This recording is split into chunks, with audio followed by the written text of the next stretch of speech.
Cette série, oui, je l'ai commencée depuis que je voyage entre Rio et Paris.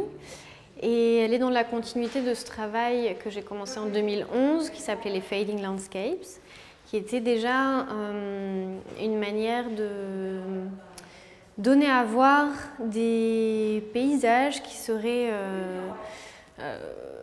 comment dire, où l'humain est vraiment dans le paysage. Et travailler cette question de la représentation en décalage avec un héritage de la perspective albertienne, etc. Donc travailler d'autres manières de voir.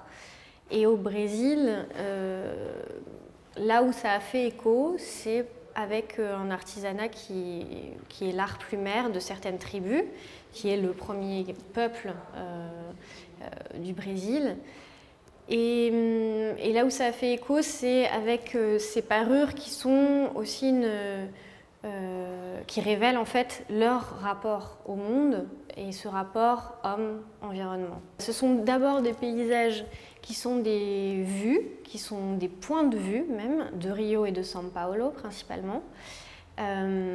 Et ensuite, ce point de vue est décomposé puisque je fais d'abord la prise de vue, et ensuite je découpe mes formats, mes tirages photographiques pour recomposer un objet, puisque ce sont du coup des objets, une photographie sculptée.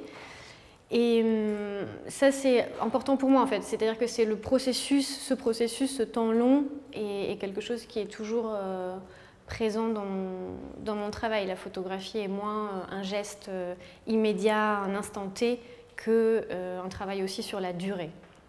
Pour moi, après cette capture photographique, on doit redéployer en fait ce paysage pour qu'il soit plus en adéquation avec l'expérience en fait du paysage. Donc c'est pour ça que je la coupe, que je la recompose. Pour moi, c'est plus proche finalement de cet élan, même de la mémoire, ce qui est plus dans ma série précédente qui était encore plus visible. Voilà, c'est-à-dire ce mouvement de l'anamnèse qui va mélanger des expériences de lieux différents, de temporalités différentes. Mais en tout cas, encore une fois, j'essaye d'être au plus proche de l'expérience d'un lieu, plus que de la représentation en tant qu'imitation, comme on pense que la photographie arrive à le faire, enfin comme capture absolue. Voilà, ça je crois pas du tout à ça. Enfin, en tout cas, ce que j'essaye de faire, c'est vraiment de le prendre à rebours.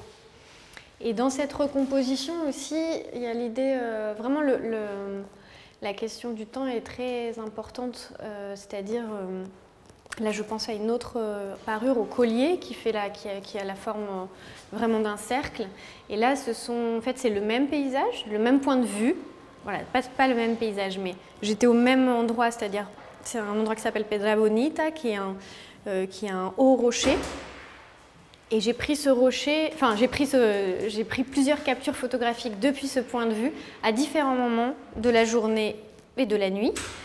Et donc ensuite j'ai redéployé ces fragments photographiques pour former la parure. Et donc l'idée c'est aussi de parler du temps comme matière vraiment, plus que comme une chose linéaire qui serait, voilà, qui n'existe pas en fait.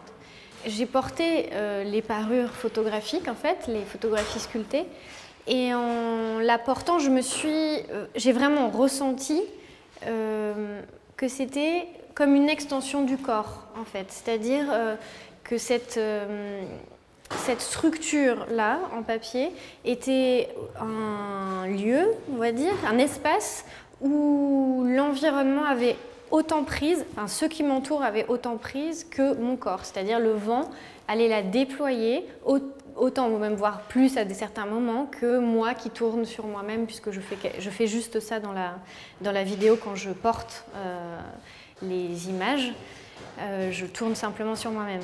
Et ça c'est voilà, c'est intéressant parce que c'est en adéquation avec cette démarche d'être en immersion dans un lieu.